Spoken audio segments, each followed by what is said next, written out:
Estoy acompañado en nuestra mesa de análisis con Edgar Villanueva, él fue congresista de la República, y también con el analista político Miguel Antezana, a quienes de inmediato le doy la bienvenida. Gracias por estar con nosotros. Muchas gracias, Reinaldo. Buenos días, ¿qué tal? Buenos días.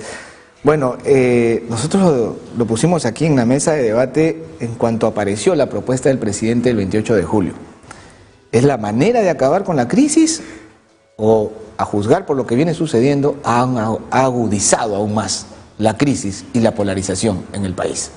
Gracias por la invitación. Primero quisiera decir con toda claridad que lo que opino ahora es una opinión personal, muy independiente. Yo he sido invitado por Alianza para el Progreso, por su presidente, el señor César Acuña, amigo mío, a quien estimo mucho, para ser candidato en las elecciones regionales pasadas. Por 2.000 votos no estamos en el gobierno regional de Apurímac.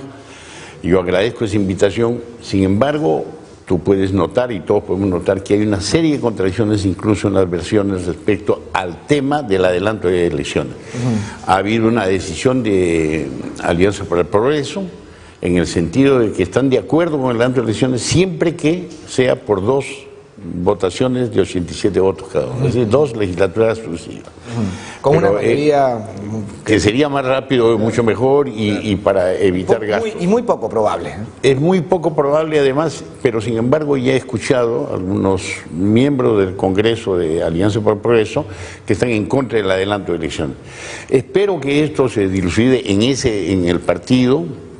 Yo tengo una reunión pendiente con mi amigo César Acuña, ojalá que esta cosa se aclare. Sin embargo, como digo, mi posición es personal, quede claro esto. Yo creo que la crisis se ha ahondado. Después del diálogo, que yo le llamo un diálogo a la bandera, porque es un saludo a la bandera, en verdad la cosa parecía que se estaban poniendo paños fríos, darle un poco más, ¿no?, de secuencia tranquila a este tema, pero inmediatamente revientan las bombas en el Congreso, empiezan investigaciones hasta a los encuestadores, ¿no?, propuesta de investigación, al hermano del presidente, en fin, generan una serie de tensiones mayores. Y ahora las declaraciones, que es en realidad la cereza en la torta de la vicepresidenta. La vicepresidenta es parte del Ejecutivo. Entonces, ¿qué está generando esto? Una crisis en el Ejecutivo. Eso fue evidente el 28 de julio, ¿no? Así pueda decir que solo entra en reemplazo del presidente cuando no está, es crisis en el Ejecutivo. Claro. Y está creando mayor crisis política, porque implícitamente la señora Meche Arauz está diciendo que el presidente renuncie, porque no sabe gobernar. No está gobernando, no hay gobernabilidad en el país. Está acusando al gobierno de incapaz. Así no hay que engañarnos. Y esa tesis se enfila, creo yo, con aquello que se está haciendo en el Congreso, ¿no? Se está trabajando por darle largas a este tema, ¿no es cierto?, para no resolver el tema de la convocatoria de elecciones o para el adelanto de elecciones, el proyecto de ley del Congreso, del Ejecutivo en el Congreso. Luego se está tratando de acallar al mismo presidente Vizcarra, se le dice que no debe hablar, que no tiene por qué ir, ¿no?, al país a señalar su punto de vista, y finalmente creo que se está preparando, ya tiene Mulder una propuesta de vacancia presidencial. Esto ahonda las cosas. Y el diálogo entre el presidente del Congreso, que ayer también se ha pronunciado, otra vez pechando al presidente de la República, está ahondando la crisis. No sabemos qué va a pasar mañana y hay que buscarle una salida. Yo tengo una propuesta, pero en fin, la podemos desarrollar. La conversamos ahora. Claro que sí. Por favor. Yo creo que en la medida que va pasando el tiempo, nos estamos alejando de la viabilidad y de la utilidad de la propuesta presidencial. Mientras más tiempo pase, mientras más se dilate el debate o tratar este tema en el Congreso, es más cuesta arriba llevar a cabo todo el proceso de elecciones para el próximo año, el 19 de abril. Incluso conforme pasa el tiempo se reduce el apoyo popular, ¿eh? 14 puntos menos ya tiene el respaldo popular del tema. La viabilidad y también la utilidad, porque también vayamos a ver algo. En la medida que se distancian los tiempos, en la medida que esto va corriendo, se acorta la posibilidad de una supuesta campaña electoral y al final recordemos que estas elecciones, que de aprobarse, se van a jugar con la mayoría de reglas de juego anteriores. Lo único que va a aplicarse es la no reelección de los congresistas. Todo lo demás sigue igual, es decir, postularían los mismos partidos, postularían prácticamente los mismos candidatos, no habría la tan cacareada democracia interna, no habría alternancia, en fin, hay muchas cosas que no se está viendo Y yo creo que mientras más pase el tiempo, como decía hace un momento, la utilidad de esta propuesta de salir de la crisis de gobernabilidad, de la crisis política que vivimos, yo creo que se convierte simplemente en algo que es aleatorio. No va a generar ningún beneficio a la población y la gente se está dando cuenta. Ciertamente que hay un gran apoyo. Ayer tuvimos una primera manifestación independientemente del número de asistentes. Pero yo creo que también la gente se está fijando en cómo está impactando esta crisis política en el campo económico, por ejemplo. Que yo creo que cada vez se está ahondando y se está sintiendo que la economía no está caminando como debiera. Entonces, aquí yo creo que hay que revisarlo y en la medida, insisto, que pasen más semanas en el que no se trate el tema, esto se va a desinflar. De acuerdo. A ver. Pero yo creo que a eso está jugando precisamente la oposición, de ganar tiempo. Ese es un juego político. Y el gobierno cometió errores, pues.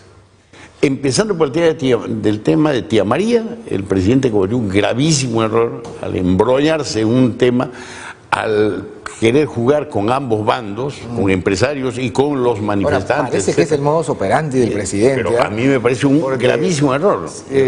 Gravísimo error. Hace ¿cuántos días? 7, 8 días dijo, me pueden investigar 10 veces, no pasa nada, y 8 días después, una semana después, sale diciendo, quieren amedrentar al Ejecutivo, o sea, cambió de parecer en un día para otro.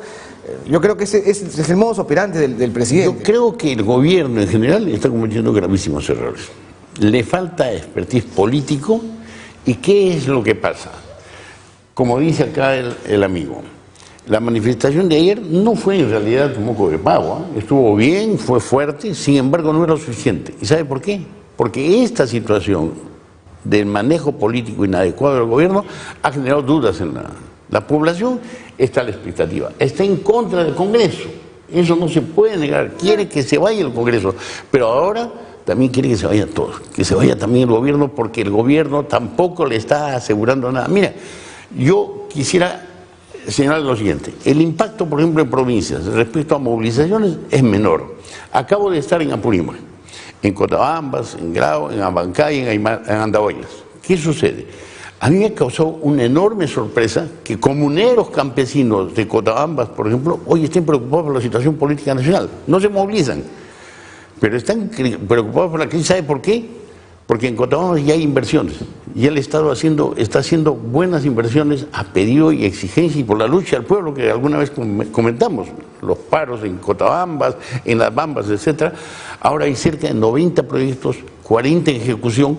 ¿Y qué pasa? ¿Sabe cuál es la producción de los campesinos ahora? De los comuneros, lo cual es saludable. No queremos crisis, porque nos van a paralizar nuestras obras. Ese es el reflejo de lo que sucede en el país. No quiere el país más crisis, que se ahonde esto, porque está paralizada la economía.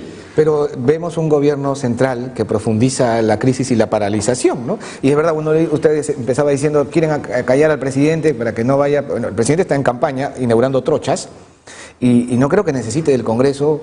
el Congreso obstruccionista para hacer lo que tiene que hacer como poder ejecutivo que es, ¿no? A ver, no sé qué piensa Miguel.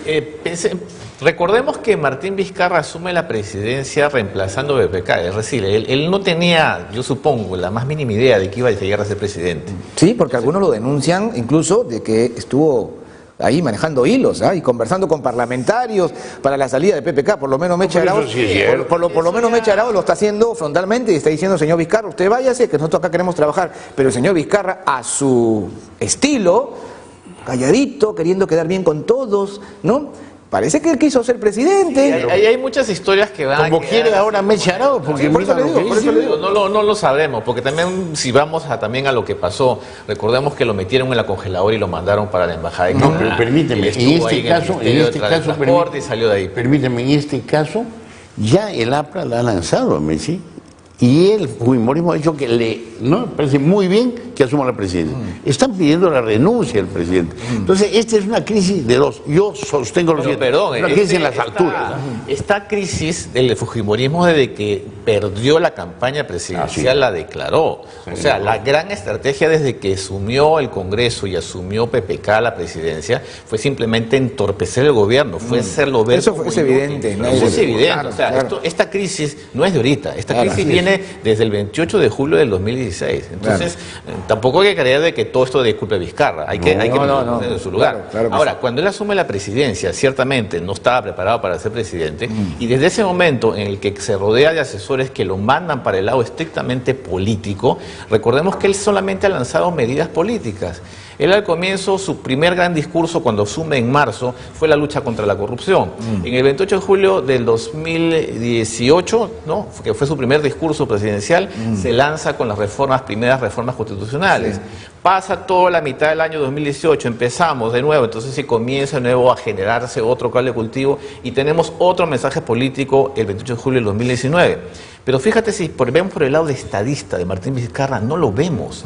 No vemos a un presidente ejecutando obras, no vemos a un presidente gerenciando el país. Entonces, por supuesto, eso le da pie a la oposición en el Congreso para atacarlo, para tumbarlo, y esto yo creo que es lo que está en este momento jugando. Y ciertamente, yo creo personalmente que la propuesta de reforma de elecciones de adelanto, eso va a ir al archivo, eso no va a prosperar. Y yo creo que mientras más pase el tiempo, lo que decía en el bloque anterior, yo creo que hasta cierta razón hay de mandarlo a la congeladora. Porque si nos vamos a un año, solamente para adelantar un año de un nuevo gobierno, pero con la misma gente que postularía, porque estamos jugando con la regla de juego anterior. Entonces no va a haber ninguna renovación, no va a haber ninguna solución a ninguna crisis. ¿Quién va a querer por una cosa tan transitoria, de un año? Incluso hasta para ministro, uno va a decir que... se va a lanzar a eso, es una pérdida de tiempo y una pérdida de dinero grandísima. Entonces yo creo que mientras más pase el tiempo, la gente va a comenzar a darse cuenta y el apoyo va a seguir cayendo. Y por supuesto que esto lo va a cosechar el Congreso para darle razón a su oposición, que si bien es cierto que hay una base política, también hay una base real en lo que nos estamos viendo las consecuencias. Claro. Ahora, yo coincido acá con el amigo en el sentido de que en efecto esto nace por la sangre en el ojo del fujimorismo. Al haber sido derrotado, no aceptó la derrota y dijo incluso que iba a gobernar el Congreso. Ahora bien, entonces la crisis sí tiene larga data, sin embargo se ha agudizado en este tiempo. La llegada de Martín, y cuando Martín Vizcarra, cuando creían que iba a ser una especie de marioneta, ¿no es cierto?, salta para el otro lado y se pone en realidad en contra de él, fujimoristas se sienten traicionados. Ahora, ¿qué sucede? Lo que yo digo es lo siguiente: si el Congreso archiva esto, ¿creen ustedes que el Ejecutivo se va a quedar, o Martín Vizcarra se va a quedar simplemente, no digo con beneplácito, callado frente a esto? Sería una derrota política. Yo creo que lo que Martín Vizcarra va a buscar es, por cualquier medio, hacer cuestión de confianza. Ya sea... Bueno, pero ahí se va a encontrar con un problema. El propio Tribunal Constitucional ha dicho que eso tiene que pasar en consulta. Ahí nomás el Tribunal Constitucional se va a tomar 2 meses o 3 meses, y todo parece indicar que le va a decir, señor, esto no procede. A ver. Los antecedentes. El año pasado ha habido cuestión de confianza sobre temas constitucionales. Este año hay precedentes. Entonces yo creo que ahí es el juego de Martín Vizcarra. Yo digo con toda transparencia, creo que el señor Martín Vizcarra está jugando al 2025. Sí, yo también estoy convencido. Por eso quiere irse con olor a multitud. Necesita salir, claro, con olor a multitud, pero ojo. No quiere irse como un presidente fracasado que no hizo nada y que inauguró trochas y que se le morían los bebés prematuros. Si estamos de acuerdo en eso, hay que estar de acuerdo en lo siguiente: él no va a aceptar una derrota en toda la línea política. Que retroceda respecto al pedido de adelanto de elecciones, no lo va a hacer. 2, que el Congreso se le cierren las posibilidades, él va a usar todos los mecanismos posibles, legales, para eso. Ahora, se enfrenta pues a una carga enorme, han logrado recomponer sus fuerzas fujimoristas, ¿no?, apristas, etcétera, y tienen otros aliados, y ahí sí es el temor. Pero cuidado, pueden incluso vacarlo, pero 87 votos frente a un 92% que repudia este Congreso. Entonces vamos a entrar en una crisis mayor. Otra torpeza gigante del Congreso va a caer al presidente. Terrible. Claro, sería terrible. Yo creo que ambas posiciones están jugando a eso, ¿no? Son terribles. Y lo que hay que exigirle a ambos es lo que tanto repiten: el Perú primero, el Perú primero, no el 2025, ¿no? O sea, yo creo que tengo una propuesta. Yo creo que a la larga vamos a llegar finalmente a eso por la misma presión social. ¿A qué me refiero?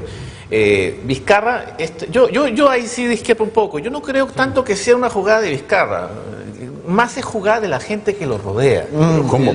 Vizcarra no tiene, es más, si tú lo ves, no tiene ese carisma político, no tiene ese carisma de un líder. Claro, ni liderazgo, político, claro. no lo tiene. Entonces, es más, en las actitudes, la comunicación no verbal de Vizcarra es muy y esto no lo digo despectivamente como lo llegó a decir algún congresista por ahí, Claro. es de pueblo, es de provincia, pero ojo, eso está bien. No. Pero sin embargo, el liderazgo político para una ciudad como Lima, donde hay una gran mayoría de electores y para donde se está moviendo todo este panorama, todo este escenario político, entonces no calza.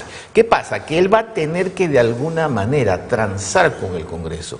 Y por ahí se lanzó también un posible escenario en el que no vamos a las elecciones adelantadas, pero entonces vamos a tratar el tema de la inmunidad parlamentaria, Claro. o vamos a tratar algún tema que se quedó por fuera. Pero de la reforma bicameralidad anterior. sin posibilidad de Porque reelección inmediata, exacto, porque claro. a los congresistas no les conviene irse, estemos claros. Hay una serie de prerrogativas, de beneficios que no van a soltar por 2 años.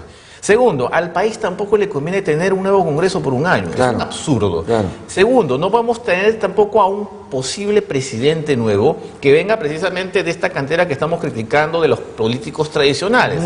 Entonces, fíjate que también nos están forzando a llevar hacia un escenario que sería más de lo mismo. Entonces, ¿cuál es el cambio que está proponiendo Vizcarra? ¿Cuál es el cambio que está proponiendo esa nueva gobernabilidad? Yo creo que a la larga simplemente lo que estamos haciendo es estirando este escenario de que él está manejando políticamente esto y se va a ver forzado a trabajar desde el lado del ejecutivo, a trabajar como un estadista, a mostrar obras. Porque si tú estás asumiendo que de verdad van a haber elecciones, entonces ¿para qué estás trabajando un presupuesto en el Congreso? ¿Para qué estás hablando de un plan para el 2020? ¿Para qué tienes una comisión bicentenario si todo esto va a quedar en nada el próximo año? Claro. O sea, fíjate que hay una serie de inconsistencias que a mí me llevan a pensar que esto al final simplemente va a haber algún negociado, en el sentido, por supuesto, Ya, posible. ahí vamos a llegar ahorita. Alternativas de solución, propuestas de solución. A ver, Mire, primero empecemos con... Es verdad, el señor Vizcarra no inspira, pues. No es un líder, No. pero tiene sus Evidentemente. legítimas ambiciones. Sí, como cualquier todo peruano las como puede todo tener. Entonces él aspira a las elecciones de 2025 Claro. en mejores condiciones, saliendo, como decíamos, con la gran multitud. Sin embargo, es verdad lo que dice, hay varios problemas. Yo no comparto la tesis de que Vizcarra vaya a retroceder. Vuelvo a repetir, sería una derrota en toda la línea. Y la negociación más bien, creo yo, va por otro lado, lo que tú decías, coincido. Puede ser que la alternativa sea un Senado, ¿no es cierto?, pequeño, es decir, elecciones adelantadas, pero un Senado pequeño. Es más, yo creo que, dada la figura, el retraso al que están jugando la oposición en el Congreso, lo que le va a quedar al gobierno es exigir que incluso las elecciones no sean pues en abril. Han habido históricamente muchas elecciones fuera de esa fecha, no tiene que haber un recambio un 28 de julio, pueden ser las elecciones, yo sugiero por ejemplo en octubre en la primera vuelta y en diciembre en la segunda. Lo que exige al pueblo es que se vaya a este Congreso, eso no entiende la gente. Por eso digo, 87 votos, cuidado, así sea vacancia, o lo que tengan que hacer en mayoría no supone ya reflejo. Están deslegitimados los congresistas. Entonces hay que entender eso. Y si hoy, anoche ha empezado, porque anoche ha empezado la movilización política, esto puede irse desarrollando mucho más. No ha sido un fracaso para mí esa movilización, he estado allí, ¿no? Y puedo dar fe de que han habido más de 4.000. Ahora, bueno, sí se ha desacelerado un poquito, ¿no? Ya Janet Sánchez dijo, no voy, ya retiro la investigación. O sea, parece Y prácticamente lo ha dejado sin piso al propio presidente del Congreso, que salió a apoyarlo. sí, horas antes nomás. Lo ha dejado. A ver, insisto, se van a ver obligados a negociar. Yo necesito una serie de estabilidad de parte del Congreso para gobernar desde el Ejecutivo, y tú también desde el Legislativo necesitas entonces no que te lancen las amenazas. Porque, ojo, esto no de que disuelva el Congreso no se puede. El único camino posible constitucional sería entonces que sí, que presente una cuestión de confianza, que se la niegue y se va a hacer elecciones. Sin embargo, nuevamente insisto, para esa jugada, para esa arma que tienes en el bolsillo, la puedes utilizar solamente hasta antes de julio del próximo año, porque ya en el último año del mandato del Congreso no se puede disolver el Congreso. No, pero estamos en septiembre. Además, otra cosa, en el supuesto que tú presentes la cuestión de confianza y se disuelve el Congreso no es que desaparece. queda Claro, la comisión permanente. Y la claro. comisión permanente tiene mayoría fujimorista. O sea, Claro. tenemos un Congreso reducido que va a seguir ahí. Que va en lo mismo. Entonces, yo creo que la gente, en la medida que también comience a estar más informada Ajá. y que tenga un nivel mayor de criterio, se va a dar cuenta entonces que esto no es tan emocional. No es tanto de salir a la calle y apoyarlo, no es tanto de quedarse solamente pegado en el que se vayan todos, que se vaya el Congreso. Ajá. Sí, todos estamos de acuerdo, pero ojo, a nivel de conveniencia, ¿qué cosa es lo que más le sirve en este momento al país a pesar del Congreso que tenemos? A pesar del presidente que tenemos. Eso es lo que yo creo que tenemos que ver un poquito más allá en el mediano plazo.